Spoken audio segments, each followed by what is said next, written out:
Hi, and welcome to Two Local Radio. This is Ray Ray. And this is Chrissy D. And today we have East Tennessee's most sought after country star. He's performed with various national artists all across the country. He was a part of Capital EMI. Everybody, welcome Jeff Jopling. Yeah. Oh, welcome. How are you tonight? I know you're doing well, but how's your night going anyways? Oh, so far so good. Well, that's good to hear. We always like to hear that. So what we heard is you're actually a local. You were a graduate of Maryville College. Is that correct? That's right. Graduated in 2003. That's awesome. What exactly did you graduate in? My actual degree was in classical piano and vocal opera performance. Oh, nice. So did it help you out as far as singing and as far as music is concerned? Yes and no. um, Singing, classical training will help you sing, and teaches you the right way to sing and all that kind of stuff, but it's so far removed from that of singing, pop music and especially pop country that it really took me several years to kind of unlearn a lot of things that I'd learned in college. Well, that's awesome, though. I mean, that you're local and you graduated out here and everything. So what was life like? Being on the road and like meeting all kinds of country stars. It was really great. Just at the same time, kind of lonely because you're out there with your same group of buddies and on the road for 3, 4, 5, 6 months at a time, away from your family, loved ones, and stuff like that, and kind of you're meeting new people all the time, but you only see those people for one afternoon and one evening, and then you're on to the next town. So you're really just with about 8 to 10 people that you're traveling with, and that's about it. Wow, that's got to be hard. How old Yeah, were you actually? it is. I'm sorry. Go ahead. Oh yeah, it's hard, but it's it's the life. It's you get used to it, and you make great friends with those people that you're touring with. So That's good though. How old were you when you actually started performing or got into music? when I started performing, when I was just a kid in church. That's a wonderful way to start. Yeah. so. If I'm not mistaken, you have like this different type of tone as far as like your voice. Can you explain where that came from? What kind of musical background that came from? Yeah, it's definitely a mix. Nowadays I've noticed as country music has turned towards more pop kind of music, the record labels have gone to singers that have really, really strong Southern accents. But back in the day, the country artists, Marty Robbins and Johnny Cash even, they didn't really have that strong of accents like they do today. And I feel like what I do, I don't have that strong of a country accent, but the sound that I have, especially the songs that I sing, because the songs that I sing are all originals that I wrote that are really heartfelt and have a lot to do with me and my upbringing and things that I've done in life.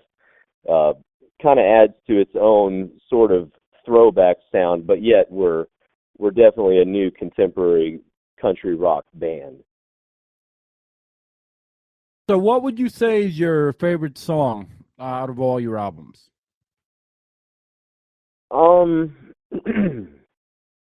Goodness, I don't know.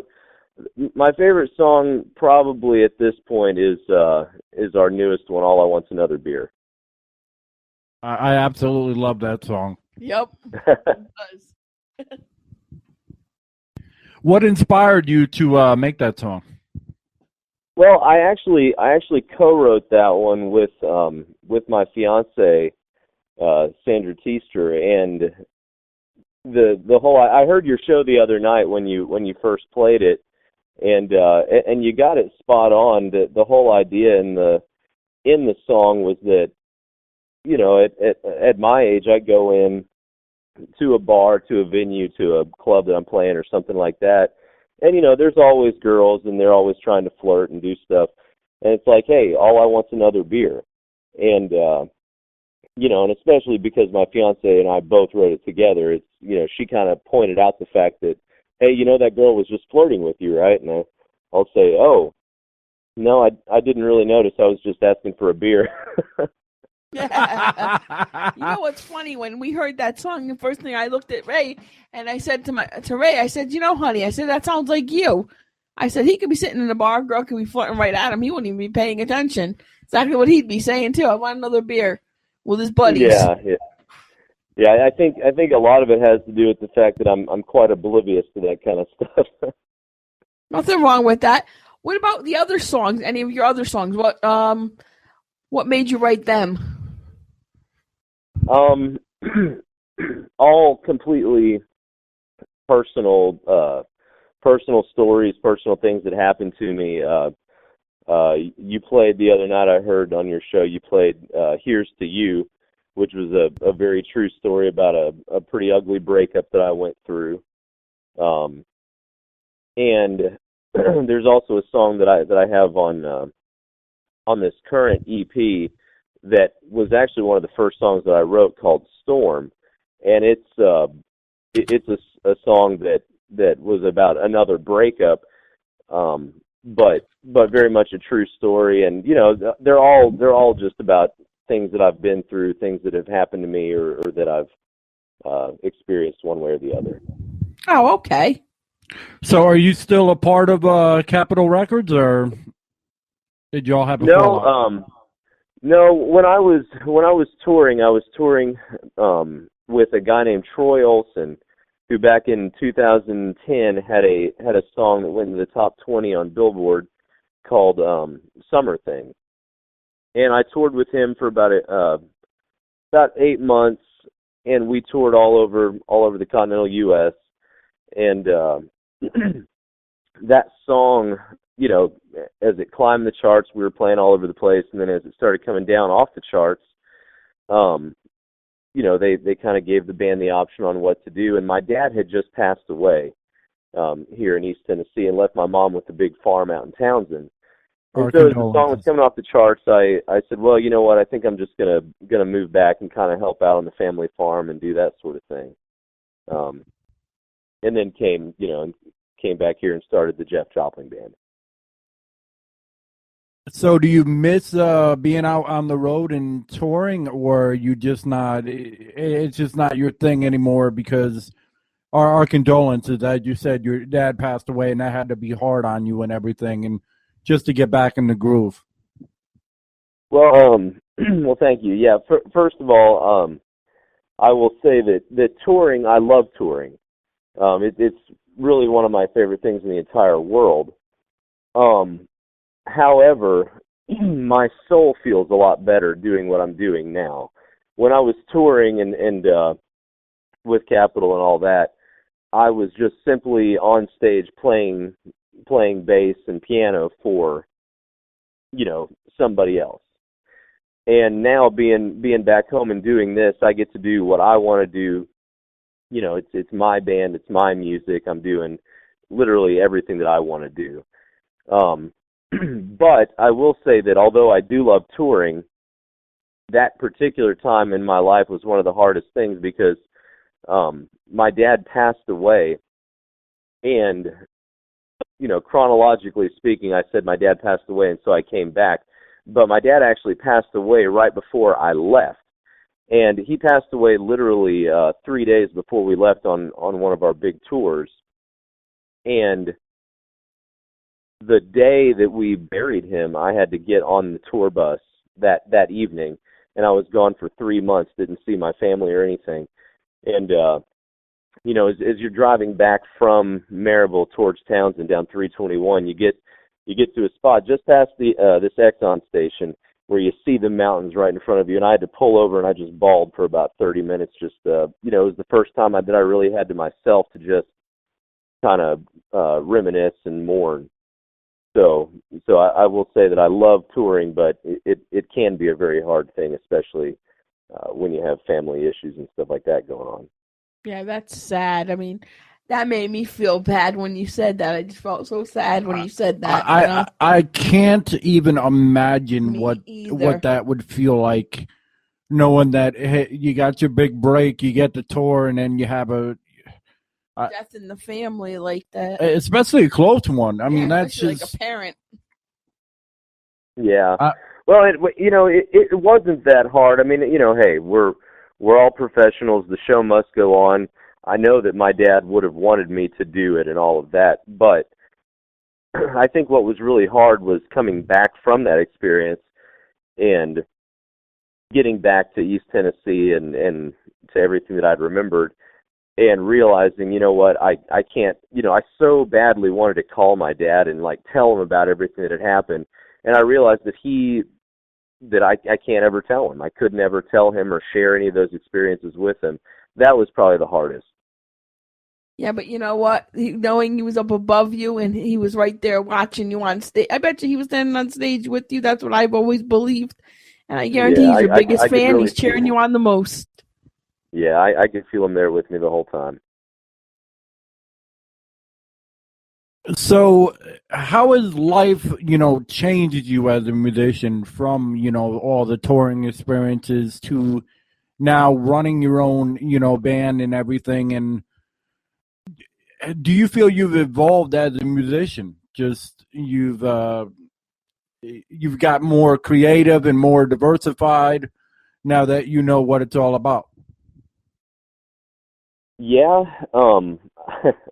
I do in a sense, but I think when I was touring, all I had to do was think about what I was playing, and all I had to think about was is my guitar in tune, and am I playing the right stuff, and am I making the boss, am I making the record label executive, am I making the singer, am I making everybody happy?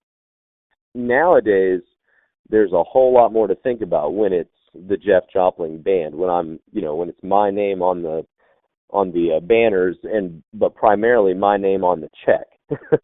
When I have to make sure that all of my guys are happy and that they're playing enough and getting paid enough, and all that kind of stuff. It hasn't exactly made it more freeing, but I have been able to now do the music that I want to play, the music that I want to sing that are my original songs, the music that I want to sing that are cover songs, and it's allowed me to explore things musically that I had not yet been able to. So when you're on stage, is it harder for you to sing a cover song, or is it harder to sing your own because no one knows what this is and what it's about, and am I gonna fuck up? Well, this is probably going to sound silly, but it's a lot harder to sing my original songs, because the cover songs I've heard for weeks, months, years on the radio. I know the songs really well. My original songs, it's really hard to remember the lyrics sometimes because I've never heard them. Until we record them, I've never heard the song, so I'm just kind of making it up as we go along,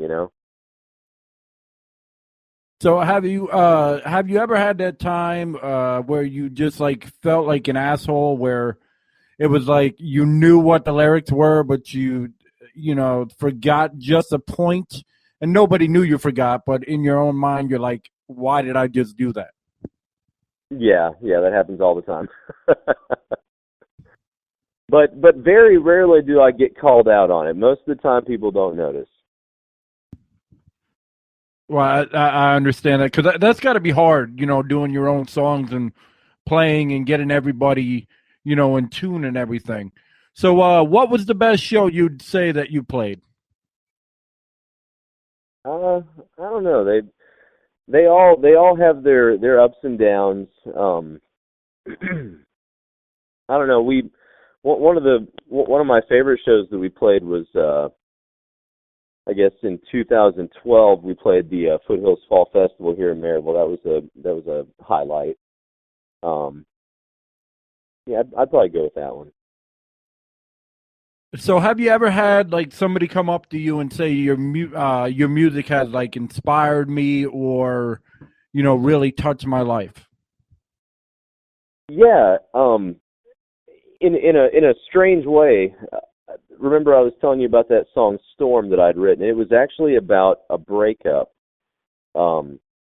where, and it was a true story. I'd broken up with this girl in Pigeon Forge, and I was driving back home to Townsend. And as I'm coming down 321 up towards the mountains, heading, where I'm heading, is this huge storm, and behind me, it's all sunny and clear skies. And I thought it was kind of an interesting metaphor because, I just know that I have to keep going towards the storm, and hopefully on the other side of that, there will be sunny skies again for me. That was kind of the metaphor for the whole song. And so I've sung that song now for years, and I was at one of our gigs, and I performed that song, and a woman comes up to me after the show, and she's telling me about this song and how much it meant to her and how much it touched her, and she was absolutely in tears, and how much it meant to her, and how much hope that it gave her, and what an inspiration it was, because her son had just passed away. And to me, when I sing that song, I'm thinking of it in terms of the breakup and of how I wrote it. But I went back and listened to it again, and I realized, wow, that could definitely be taken as inspiration for someone that's lost a family member or something like that. And it was just really striking how I had never considered that until that lady came up to me and said that, and I was just kind of blown away. So could you say that, in a way that now after that you've done it, that it could, be in fact about your dad as well? Yeah, certainly. Of course, I wrote that song many years before my dad passed away, but now going back and listening to it, and sometimes I have moments where I have a really hard time singing that song, as well as I don't know if you're familiar with the song "I Drive Your Truck" by Lee Brice, but I actually drive. When my dad passed away, he left me his old Dodge Ram, which is the truck that I drive to this day. And when that song came out, it's one of my favorite songs, and I have yet to actually be able to get through it at one of our concerts because I start tearing up every show. Oh, wow. So, yeah, sometimes things like that will get me. And you know what? I bet if somebody offered to buy you a brand new truck, you'd be like, nope, I'm just going to restore this one. Yeah, absolutely. I'd never sell it. That's what it's about sometimes, family values, rather than, just value, like, something's the hottest out there.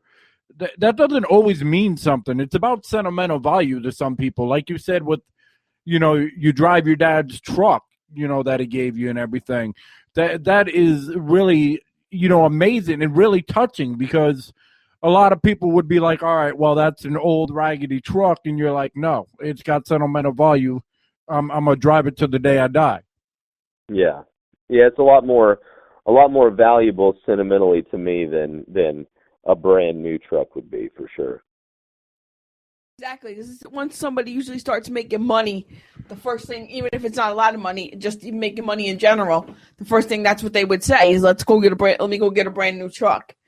And you hold on to your dad's near and dear. Yep, absolutely. That's awesome. So, changing topics.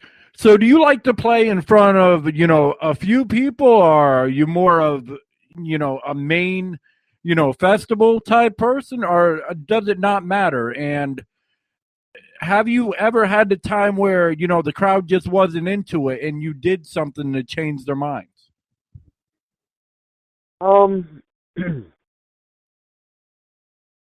I've never really had an experience where a large crowd wasn't into it.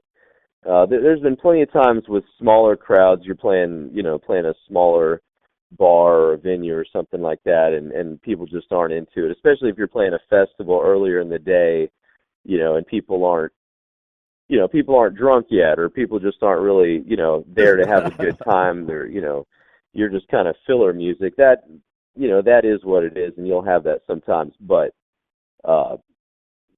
most of the time, I prefer playing for larger audiences, and for an interesting reason. When you're playing for a larger audience, traditionally you're on a bigger stage and a taller, higher stage, and the audience is a little further away from you. And I have pretty severe social anxiety. I don't have a problem being in front of a crowd of people. I mean, I've played in front of 10,000-20,000 people before, and that's not really a problem. I don't have performance anxiety. I have social anxiety. I really have a hard time being in a crowd of people. So when we're playing at a smaller venue, and especially like if the stage is just part of the floor and people are kind of all around us, I really kind of freak out by that sort of a thing. That's totally understandable. I mean, there's a difference between being the life of the party and just being in the party. Yeah, there really is. I'm like you. Yeah, I'm like you. I don't like big crowds of people. It makes me nervous. I can't be in big crowds of people, but I've never had to perform in front of them, but I'm talking about just being in the crowd myself. It's just too much. Yeah, it really is. Playing a big venue and having 1,000 people there, performing in front of them isn't the hard part for me. It's always getting off stage and having to mingle and socialize, and then you're in the crowd of people, and all of a sudden I'm like, I can't handle this. Yeah, go get me another beer. Yep. Yeah, go. Maybe 2 or 3. Hey, grab me a 6-pack while you're at it. Yeah. So how about you tell us the story of how you met your fiance? Yeah, there you go. Well, she actually runs sound for us. She had I've known her for years and years, and she one day I lost my sound guy. He just kind of up and vanished into thin air, and she had been around and kind of knew what was going on, and it said, hey, you need any help? You want me to help set up microphones or cables or anything? And that was sort of it. She started running sound for us. We were together all the time, and one day I realized, man, I just I don't like being away from her. So hey, why don't we get married? Oh well, it's your wife. My bad. Well, we're not married yet, but we're thinking perhaps this September. Nice. Hey, I could say if you live together or if you're around each other all the time, even without the paper, you're still married. Yeah, really. Yeah, pretty much. Pretty much. Yeah, we've been together 5 years, and we've lived together pretty much 5 years, so we consider ourselves married. And that's the way we look at everybody else that lives together or together constantly. Yeah, and I tell you what was really the telltale for me was, I swore up and down for years and years that I would never marry someone that I worked with, that I was around constantly, because most people I don't like to be around that much. and she and I were working together, and I'm performing and she's out there running sound, and then she'd come with me to go book shows, and she'd be with me to call venues and all kinds of stuff. And I realized, wow, I haven't spent 1 minute away from her in 6 months. Huh. The light came on. Hey, this might be the one. Yeah, this could be the one. How long have you guys actually been together? Probably, gosh, I'd say 2 years now. Well, at least a year and a half, 2 years, I think. We've been engaged now since the day after Thanksgiving. Oh wow, that's awesome. Yeah, I actually proposed. We were on our way to Gatlinburg. We were playing a show up in Gatlinburg, and I stopped at a gas station to buy some Gatorade and some energy drinks and stuff like that. And I actually put her ring. I had thought about going and doing the whole thing, making a big deal of it and proposing to her maybe on stage or at a restaurant or doing something like that. But she hates to be the life of the party. She hates to be the center of attention like that. And she hates it when all eyes are on her. And so I thought, that's probably not such a good idea. So I stopped at a gas station and I put her ring down inside the bag of stuff that I had gotten from the gas station, and she's in the truck on the way to the show, and she's putting on her makeup and stuff, and I said, hey sweetheart, can you grab me a drink out of the bag there? And she reaches in there and pulls out the box and says, "What's this?" And she opens it, and and there's the ring, and she goes, "Oh, look, a ring, where'd you get this?" And I said, "Oh yeah, will you marry me?" And she said, "Oh, okay." Just puts the ring on. That was the end of it. Well, That's cute though. it wasn't traditional, but that sounds like a kick-ass story, if any. Yeah, there's absolutely nothing traditional about us, but us either. Let me tell you, us either. I mean, when we have Christmas, we hide our son's Christmas presents like Easter eggs, and he loves it. When Ray proposed to me, he didn't propose to me like normal. He put on our favorite song, a song that reminded me of him, of us, our son. I get that all the time. Yep, and then he proposed to me with that song on. Nice. I mean, everybody has their own way of doing things. That's what I believe. Absolutely. We have a wedding venue here in Townsend, and and I always watch the different couples try to create their own wedding and try to be different, and it's really neat. I enjoy that. Well, we actually interviewed a wedded DJ. If you were looking for one. Yep. Oh, who is it? His name is Ron. He's from Smoky Mountain Sounds. Huh.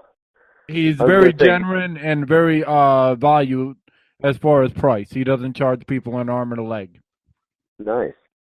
Yeah, we have a lot of DJs out here. It's interesting being on the wedding venue side of it and seeing bands versus DJs. And I'm always surprised at how much DJs charge. DJs usually get paid more than bands do. Very strange thing. Yeah, we had one band that came on the other day. They said they didn't like being known as a cover band because it just wasn't worth the money versus the time. It just wasn't worth it. Yeah, that's true. So when you're not out performing and singing and in the studio and whatnot, what do you like to do on a day off? I haven't actually had a day off in about 2 years between working on the farm and performing. But if I had a day off, I think I would really enjoy going tubing in the river. I used to really fancy myself as an outdoorsman. I used to really like doing things outdoors. So lately, what kind of shows have you done? Have you done like little small clubs, or you just been sitting back and just been up on the farm? No, every weekend we're out performing. Granted, most of the shows, especially in the wintertime, most of the shows are smaller, just club shows. Now that the summer's coming along, there are some outdoor festivals and things like that we're doing. I really prefer the summertime because the shows are a lot better and a little more exciting. So have you? So do you have a full-fledged album? Coming up? Or are you just those songs that you created? Are they a new album? That just came out, or I mean, how's that working as far as like your music right now? We have one EP that we put out, I guess, last year that we did at EMI Nashville, and that EP has been doing good for us. And I put all of those songs out completely for free. You can get them on Reverb Nation. You can download them for free. And I've been doing that just to try to get more recognition and have people know who we are and what we're doing. We just finished another EP that All I Want's Another Beer is off of. That one will be finished at the end of June, and All I Want's Another Beer is out right now and is for free. As soon as the EP is finished, that will come off being for free, and you'll be able to buy it on Reverb Nation as well as the rest of the songs.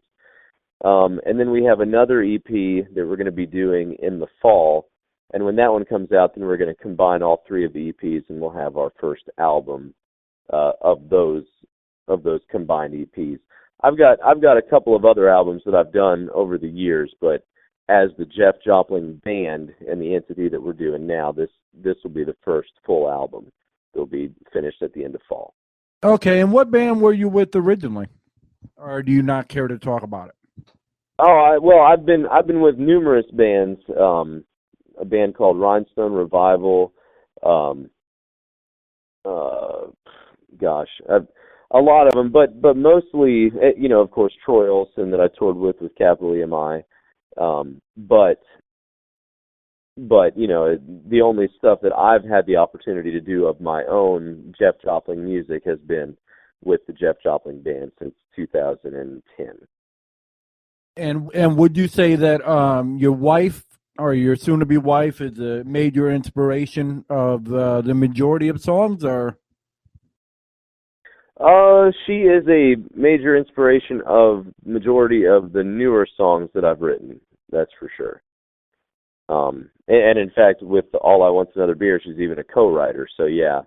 But moreover than an inspiration in songwriting, she helps encourage me to continue on. It's really hard to find someone that is actually encouraging of an up and coming musician. What's funny with the All I Want's Another Beer, I wasn't thinking of it in any way y'all were thinking about it.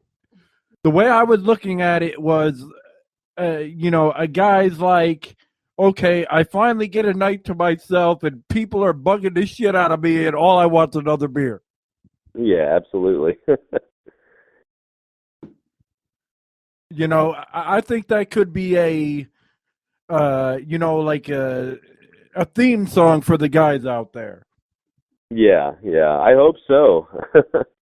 There's been countless times where I've been in that exact situation. So. Yeah, because when you get older, it's not all about glamour and lights like it was when you were younger. It's like, okay, I'm just trying to relax. Leave me the fuck alone, I know it really is strange how that works. In my early 20s, every time I was at a bar, it was always chasing girls, and now in my early 30s, it's definitely morphed into, hey, I'm just here to chill out and relax. Yeah, that's where I got that from. I'm like, wow, about time somebody has a real song.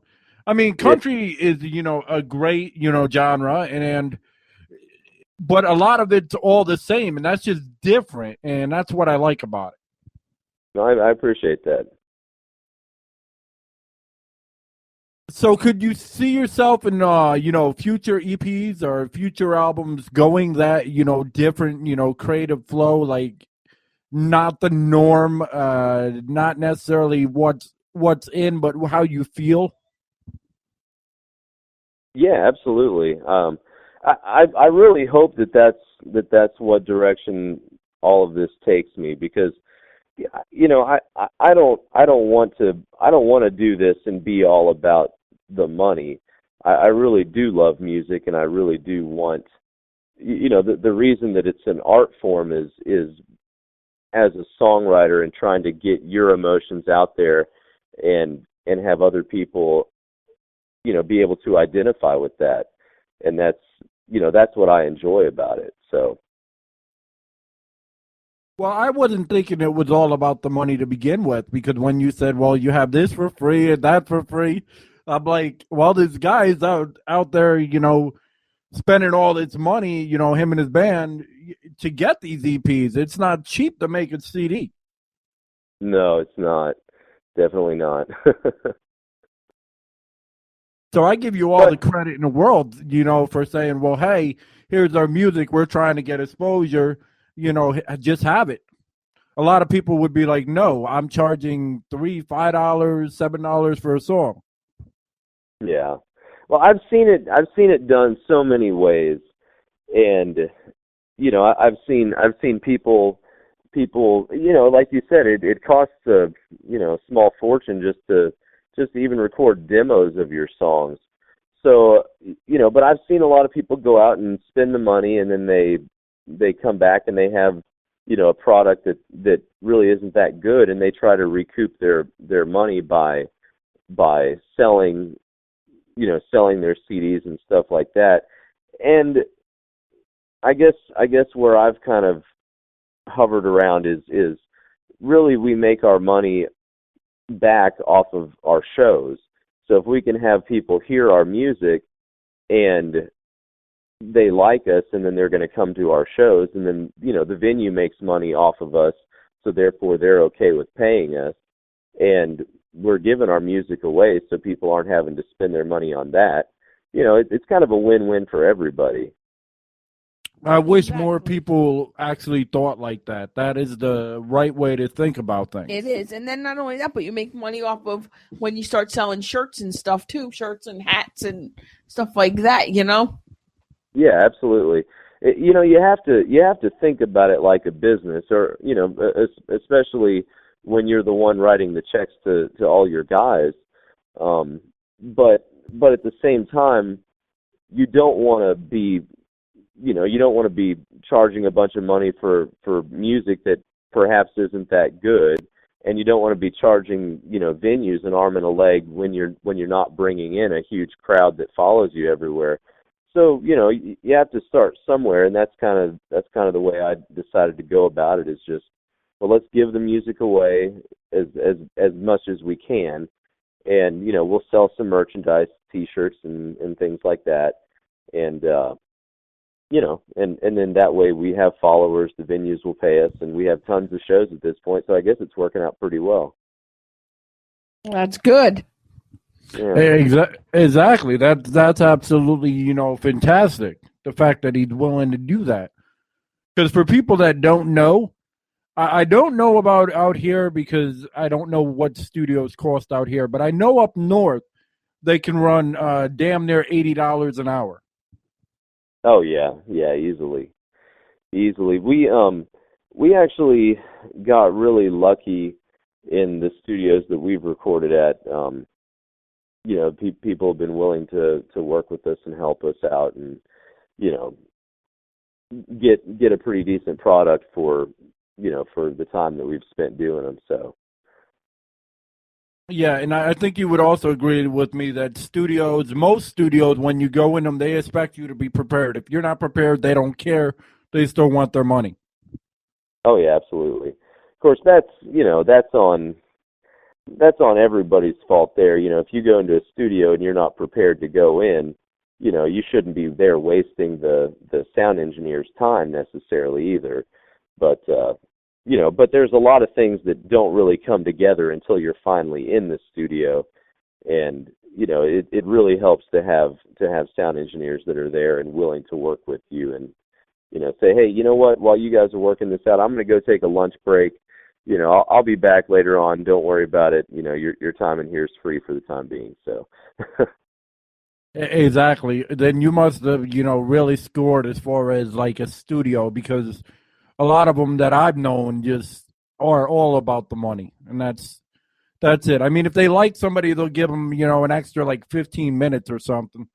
But yeah, like it can go outrageous. So for the fact that you're selling, basically all your songs for free, that's just an epic feat. And knowing that, you could recuperate it, back from the shows because you're going to have a following and everything. And everybody's going to be like, well, hey, I got the songs for free and now I'm drunk and I'm going to see a show. Exactly. Yeah, one of the things that I had this idea years ago, and I've finally been able to make this work out. I've always hated CDs because ever since the iPod came out, or now that you have your Android phone or your iPhone or whatever, the music goes from your CD straight onto your phone or your iPod or whatever, and the CD just gets thrown away. It seems like a big waste of time to me to make a CD. And so what we do is we actually sell little 2 gig flash drives, USB flash drives. And it has our music on it. It has our videos on it. It has, pictures and stuff like that. And if people buy one and they end up printing off pictures and want us to sign them or anything like that, we'll do that for free, no big deal. But, they can still get our music, if, for instance, if somebody bought my flash drive last year and now all of our new songs are coming out, they'll be able to get those off of, Reverb Nation or wherever they go to get them, and they can put them on there for free also. They've already bought the flash drive. They don't have to pay for new music, That's a pioneer thing. I don't see many artists doing that, but that sounds like a phenomenal idea.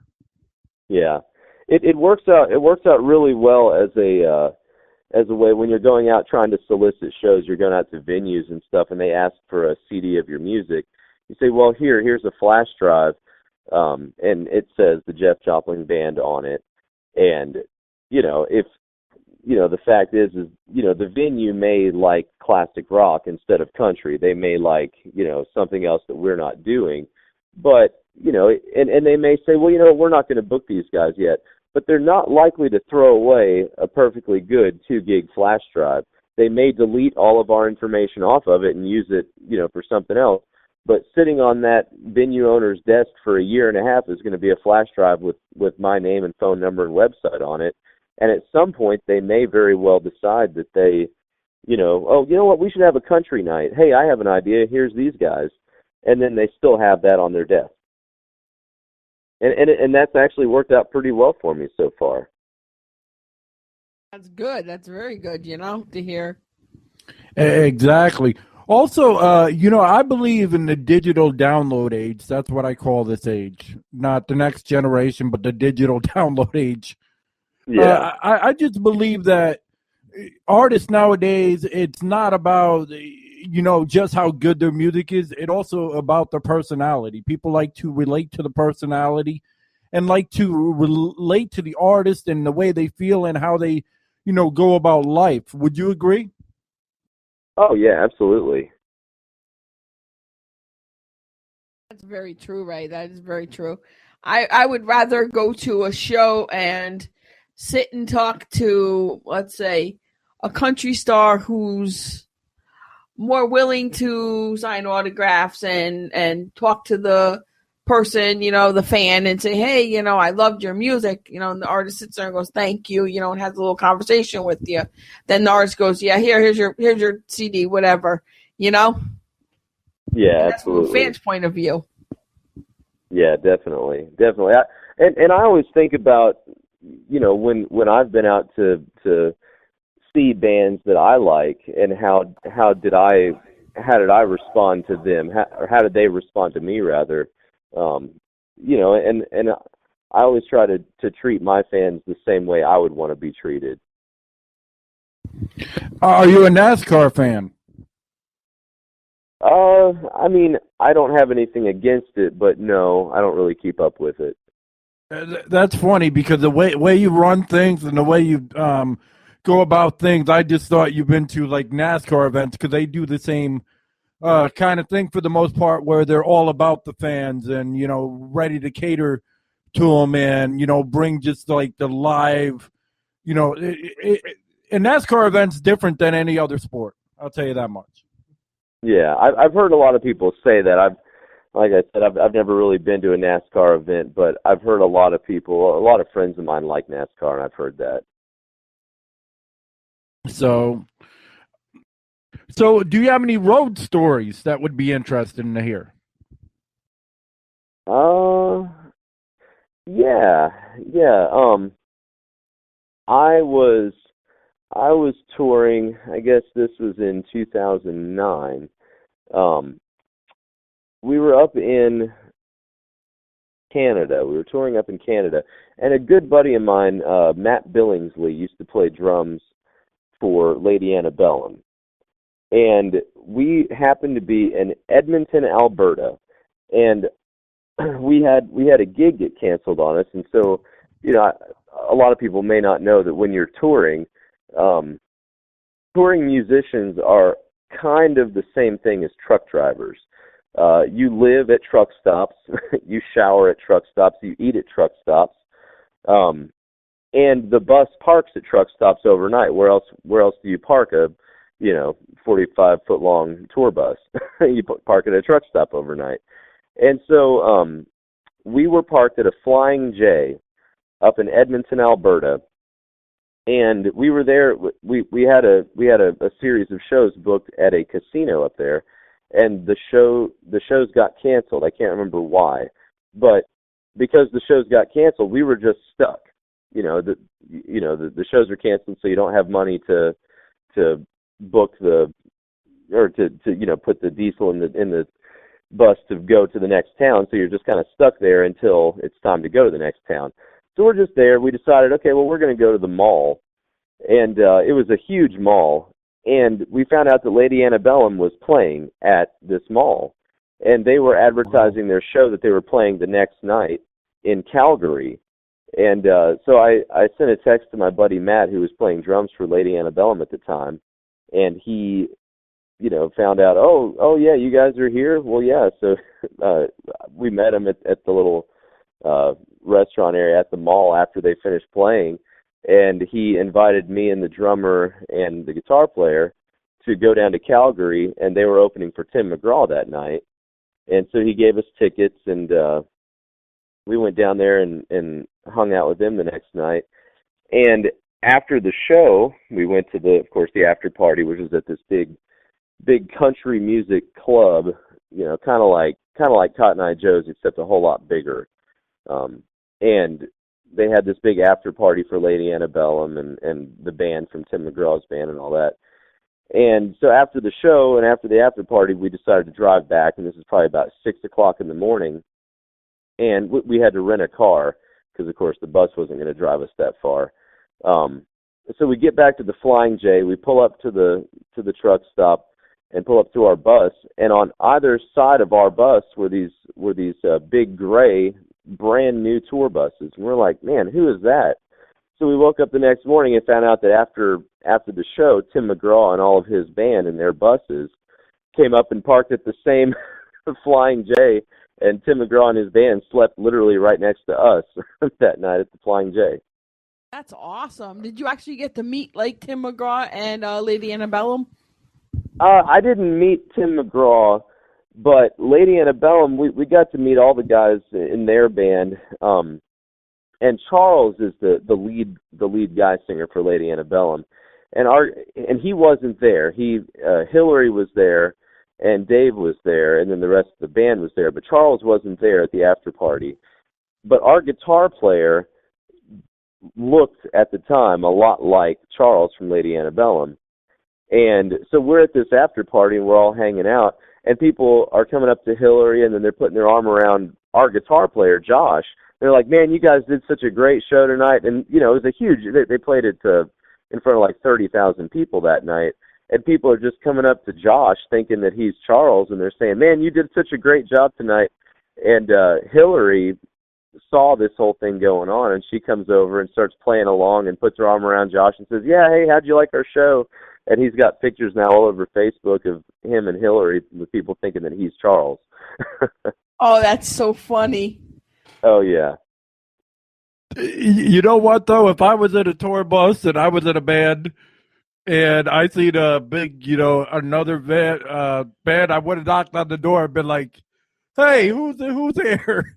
Hey, you want a few beers? Come on. Yeah, well, Tim McGraw is in a different echelon than the rest of us. Still, I'm sure he probably would have been like, yeah, come on, man, Or he would have been like, "Get the fuck away from me." Either way. That's probably more like it.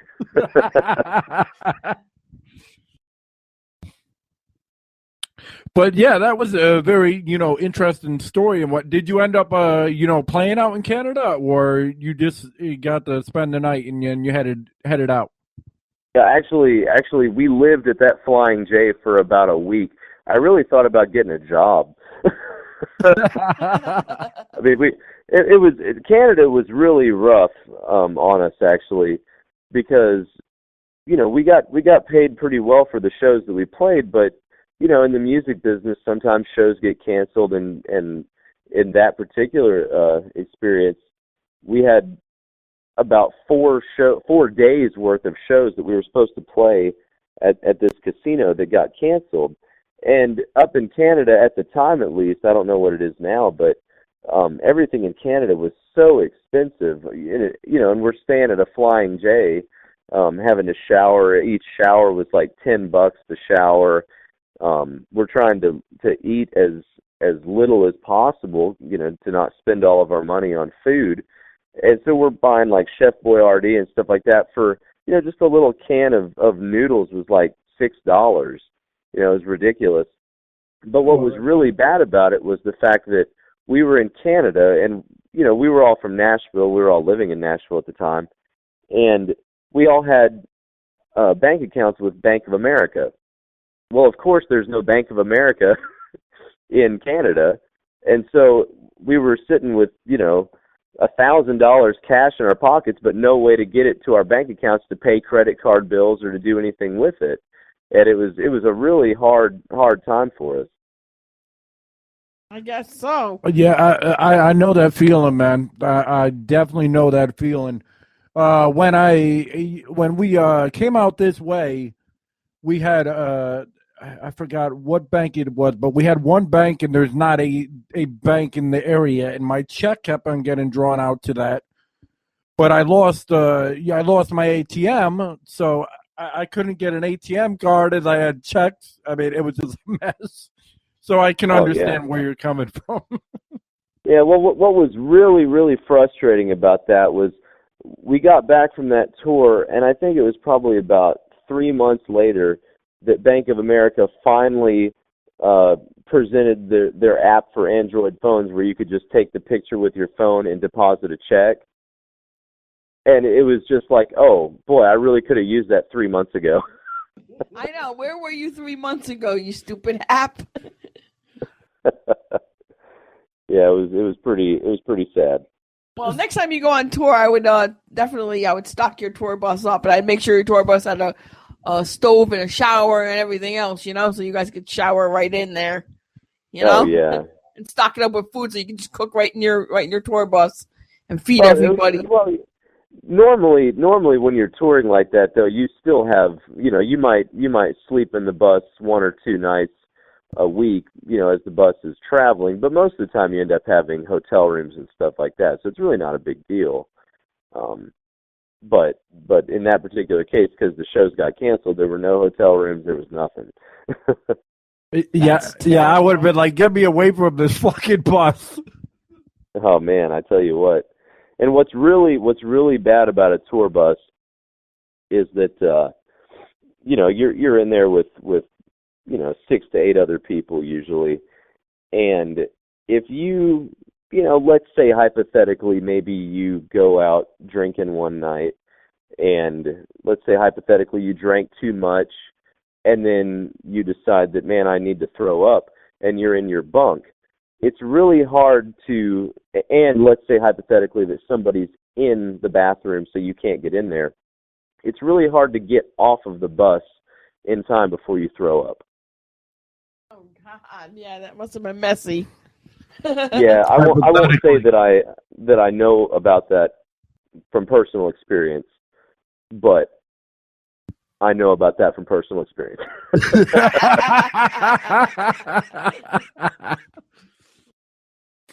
So, you did say you did do some shows out, in another country in Canada, correct? Yeah. Was there a difference between the Canadian crowd and the American crowd? Like, were they more in tune? Like, I know in England for certain events they're more into something.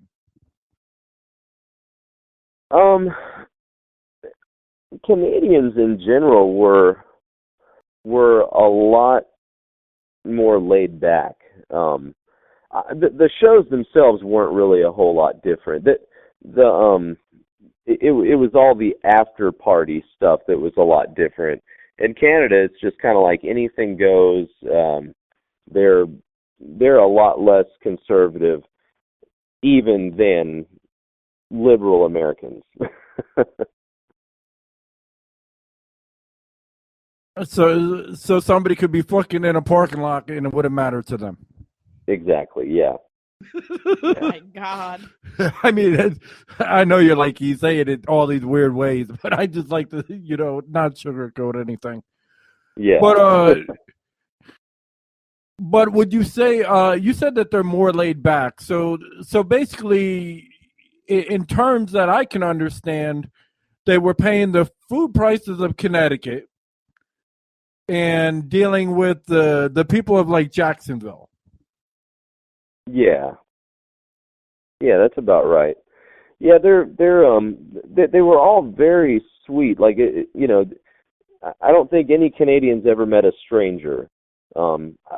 Even in the bigger cities that we were in, people don't really lock their doors. They don't have crime like we have here. I mean, it's just not. People seem a lot happier, but they don't really care about issues. But maybe it's just because they don't have issues there. I don't know. But people are just really laid back. I don't know. It was a very strange experience. But they were all very, very sweet people. So it had to feel like you were in a Twilight Zone. Yeah, kinda. Yeah, and most of them, there's not really that much of a language difference. Every now and then you have, some folks will have an accent, but really it's not that much different. You would forget that you're in Canada, except the fact that you're in Canada. Well, in the wintertime you can even use your American dollars in Canada. They take our money. Oh, that's good. Well, if you did a tour in the wintertime, you'd know you were in Canada. Yeah. Yeah. Although I will say we had a couple of guys in the band that had DUIs, previous DUIs, and I will say that I didn't know this until we got right there to go through customs. But if you've had a DUI, you cannot go to Canada. Yeah, what happened then? Were they able to not go, or what happened? No, they were the record label guys were able to pay off the customs agents, and we got through. But it was a very strange experience. Wow. Yeah, that's crazy. Oh my God, I couldn't even imagine. Yeah. So have you had to play up north? In the northern U.S., yeah. Would you say it's different than down south? Up north, they have a lot more outdoor festivals, and their outdoor festivals are a lot bigger, and people get way more into it than they do in the south. The south is sort of known for having the musicians, but up north, they seem to appreciate it a lot more. But do you find the people in the north as friendly as the people in the south? Yes and no. The people up north in my experience, and this is just simply from traveling a lot, the people up north are a lot funnier. They have a very dry sense of humor, which I always just find really funny and charming. And it's a lot easier on the surface to talk to those people, and they seem like perhaps they're a lot nicer. The South is sort of known for Southern hospitality, but up north they seem to be a lot easier to get along with at first. In the South, people kind of have to warm up to you a little bit before they'll be friendly. Okay. I'm hearing Coach speak because I know up in New York they ain't friendly, but Yeah. New York is sort of its own entity. I'm talking about the North in general. Oh, okay. He's talking more towards like New York doesn't like anybody. Yeah. No, they don't. They don't even like the road the minute you mess up. Oh, I know, yeah. Well, certain parts of Connecticut you go through will be friendly, and then there's some that just you look at them the wrong way and they want to snap your neck. It's like, oh, wait a minute. Yeah, but I mean that's just in general. I mean, Yeah. like the South is, some places you get the hospitality, and then other places you get hostility. Until they get to know you. But it's been a pleasure, talking with you, Jeff. And do you have anything lined up that you'd like to tell people about? And where can they grab your music? You can get our music at reverbnation.com/Jeff Jopling. Also, you can get our music from jeffjoplingband.com. Both of those places you can find our calendar, our show calendar, and see where we're going to be at. Also, every Sunday I host, now it's not the Jeff Jopling Band, it's just me. I host the open jam night at Two Doors Down in Maryville every Sunday from 6 o'clock until 10. And that's a time for singers or musicians. We have guitars, guitar amps, basses, drums, keyboard, anything that you play or want to play. Feel free to get up on stage with us and jam. And it's kind of like an open mic night, except we also encourage musicians to get up and play, even if you don't sing. Well, So, if you ever find anyone that's really talented, definitely send them our way. The first number that you called. absolutely, I sure will. And we're actually going to come down, not this week, but probably in the upcoming weeks. We'll come down and we'll meet you and everything as well. So. Oh, definitely. Yeah, please do. We're there every Sunday. All right. So, do you have any last words to tell the listening audience before you get out of here? Just hope you enjoy our music. Like us on Facebook, and come out and see us. Say hi if you're at one of our shows. All right. And one last question, because I asked everybody this: what would you tell anyone that was inspiring to be a musician if they asked you, well, how is it? Oh man, make sure that you have a day job that pays well.